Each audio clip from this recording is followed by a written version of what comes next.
In 1997, when I released Rich Dad, Poor Dad, that book caused a bit of an upset because I said, your house is not an asset.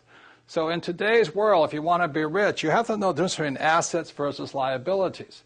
One of the reasons so many people are struggling financially today is simply because they're calling their liabilities assets, such as your house is not an asset, your car is not an asset, and things like that. So very simply, when I was a young boy, my rich dad taught me, he says, you have to understand a financial statement. So this is an income statement, this is a balance sheet. Now this is overly simplified.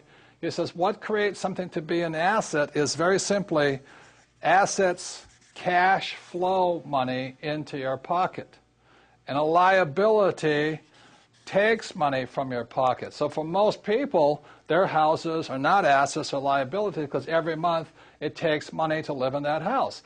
Even those who say, well, I don't have any debt on my house, I've paid it off. Look, you still have insurance, still have upkeep, you still have maintenance. So let me explain this. I'm not saying don't buy a house or don't buy this and all this.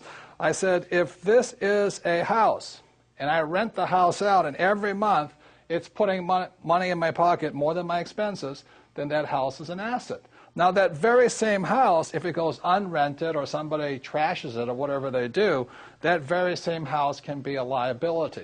So a house can be an asset or a liability depending upon the most important word in business. It's called cash flow. Once again, if cash flows into your pocket, it's an asset.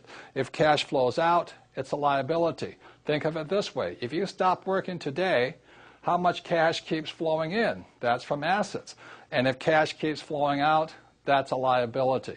So I'm not saying don't buy a house. I'm just saying don't call a liability an asset. And that's what makes the Rich Dad Company different.